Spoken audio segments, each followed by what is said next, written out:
I've met the historian Benny Morris, who was assaulted outside the London School of Economics by Muslim students merely because he was an Israeli. I have British friends who have been forced to move to a secure gated refuge because of similar threats. But I have come precisely because I do not want to live in fear in a free country, our country. I do not want this great university, our university, to become a place where academics are intimidated. I do not want free speech to die in the land that gave this most precious of liberties to the rest of the world, including many of the 56 states that call themselves Islamic. I do not want Muslim women to endure domestic tyranny. The Pew survey reveals that more than 90% of the world's 1.5 billion Muslims believe that wives must always obey their husbands.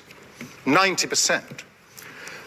Earlier today, I attended the funeral of a dear friend, Professor Geza Vermes, a man whose remarkable career shows what freedom means and why we must fight to preserve it here in Oxford.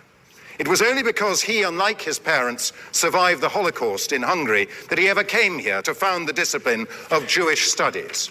Geza was hidden from the Nazis by the church and after the war became a Catholic priest. But later, he criticized the church's attitude to the Dead Sea Scrolls, which he insisted should be made available to the academic world, regardless of their implications for the origins of Christianity. Indeed, he became a leading expert and was the first to translate them into English. Later, he left the priesthood to get married and decided to revert to his Jewish roots. Here in Oxford, Geza began to investigate what he called the Jewish Jesus, not the Son of God or even the founder of Christianity, but a charismatic Jewish preacher. Geza challenged Christian orthodoxy at every point, though just before he died, he also shocked Orthodox rabbis by showing in an article for Standpoint, the not very right-wing magazine that I edit, that crucifixion had been used by Jewish rulers as well as Roman ones. With a foot in both Jewish and Christian camps, but beholden to neither, Geza enlarged our knowledge of the world of Jesus more than anybody else in our time. I've dwelt on his career, the career of Geza Vermes, for one simple reason. None of it would have been possible in any Islamic country. His change of religion would have been treated as apostasy, despite the fact that the Quran suggests only that an apostate will suffer in the next world.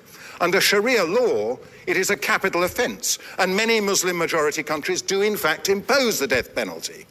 The latest Pew survey suggests that a majority of Muslims around the world agree with this draconian punishment. Even worse in the eyes of Islamic authority was Geza Vermes' investigation of Jesus. If he had attempted to apply the same modern scholarly methods to the Prophet Muhammad in an Islamic country, he would certainly have been executed for blasphemy as a non-Muslim or for apostasy if he had been a Muslim. One recent example was a leading Islamic scholar in Sudan, Mahmoud Taha, who was executed for apostasy merely because he presented Islam as a religion of peace, drawing on Muhammad's more conciliatory sayings rather than the warlike doctrines he later adopted. Not only would an open-minded intellectual like Geza Vermes have no place in an Islamic country, but a university like Oxford, in which liberty of research into everything, including Islam, is not merely permitted but obligatory, could not exist. There are no universities in this sense in the Muslim world, and the academic study of Islam, and especially of its founder, has been greatly inhibited by the suppression of free intellectual inquiry. Now, how does this lack of free speech and inquiry bear on the question we are debating tonight? In my view, it is crucial. Islam has the potential to be a religion of peace. No, sorry, I'm not taking points of information. But it will need to evolve a great deal if it is actually to become a religion of peace. Islam cannot evolve unless Muslim authorities, both religious and secular, allow the freedoms we in the West take for granted. Freedom of speech, freedom of the press, freedom of conscience. Of course, these freedoms go together with other basic principles which are absent in those countries. Equality before the law, civil and political rights, constitutional democracy, economic liberty, the separation of church or mosque and state. All these ideas emerged in the West because the Judeo-Christian tradition has always evolved in classical and medieval, Renaissance and Enlightenment periods, and it is still evolving today. As a Catholic, I must acknowledge that it is only in my lifetime that the Church adapted its teaching on the Jews from enemies to brothers. And in order to ensure that the 1.2 billion Catholics could see that the Church banished anti-Semitism in its practice as well as its preaching, successive popes have gone out of their way to reach out to Jewish people. How very different is the situation in Islam. Where Jews and Christians have allowed the reinterpretation of the Bible, Muslim scholars have insisted that the Quran, as the unmediated word of Allah, cannot be reinterpreted. Despite this rigidity, Islam did evolve in its early centuries, but since the medieval period, it has undergone successive waves of fundamentalism intended to restore the faith to its original purity and to impose it, if necessary by force, on the rest of the world. We are living through such a wave today, which includes the Wahhabi and Salafist branches of Sunni and the Iranian-inspired Shia Islam. The overall name we give to these movements is Islamism, or radical Islam. Rather than emphasize the earlier, more pacific elements in Muhammad's teaching, such as his constitution of Medina, which granted equal rights to Jews, Christians, and pagans, Islamists emphasize later doctrines, such as the division of the world into the Dar-ul-Islam and the Dar-ul-Harb, the House of Islam and the House of War. We are living, apparently, in the House of War. Or the draconian enforcement of Sharia law. Not content with the attempt to convert non-Muslims, Islamists stress the obligation to carry out jihad, understood to mean holy war, including terrorism. As we saw yesterday in Woolwich, or a few weeks ago in Boston, radical Islam is not only a threat in the Muslim world, but also here in our midst. It is, in fact, the most direct threat to Western civilization in the world today. It is not enough, it is not enough for Muslim apologists to point to statements of regret after terrorist attacks. They have to acknowledge the truth about their own past and present, the discrimination and cruelty towards non-Muslims, women and slaves that have characterized Islam from its inception. Mehdi Hasan is an exception. In a brave and remarkable article in the New Statesman, he revealed what he called our dirty little secret, that anti-Semitism in the Muslim community is, quote, routine and commonplace, unquote.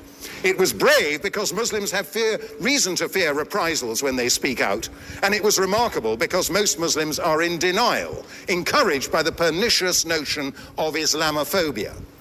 Because of that notion, the police and other authorities were in denial about the rape and exploitation of girls here in Oxford, an evil that was only exposed at their recent trial. But what other dirty little secrets might Mehdi Hasan like to admit? Who else are Muslims, at least of the radical persuasion, inclined to denounce in private? What do they say about Christians and other non-Muslims, including atheists? What about homosexuals or women whose dress or behavior is un-Islamic? We know what Islamic states do to all these and many other categories of people. They persecute and kill them. They claim the authority of Islam, of the Quran, the Hadith, the Sharia, and their own leading scholars. I know there are other scholars who defy the Islamists. I had the honor of meeting the late Zaki Badawi, the founder of the Muslim College, who fought against the influx of Saudi-funded imams into British mosques, who fought for Muslim integration and who denounced the fatwa against Salman Rushdie. But, Badawi lost all these battles. His leadership role has been usurped by Tariq Ramadan, who occupies a chair here in Oxford. He comes from a very different tradition, that of the Muslim Brotherhood, the vanguard of Islamism. To be blunt, Professor Ramadan is an Islamist wolf in sheep's clothing. Beware of him. A religion of peace has to practice what it preaches. I'm almost done. You only have to watch the news of persecution, war, and terror from the Muslim world and beyond to find that religion of peace rings hollow. Peace is not on offer to the rest of us except at a price that is unacceptable. The price of submission to the Islamists who increasingly dominate their fellow Muslims across the globe. One of the Woolwich terrorists told onlookers he had committed his carnage because he wanted to bring our troops back so we can all live in peace. Our troops? He had just butchered one of them. That is not only murder, that is treason. Until it is purged of the radicals who preach in its name, until we can feel safe on our streets again, Islam does not deserve to call itself a religion of peace.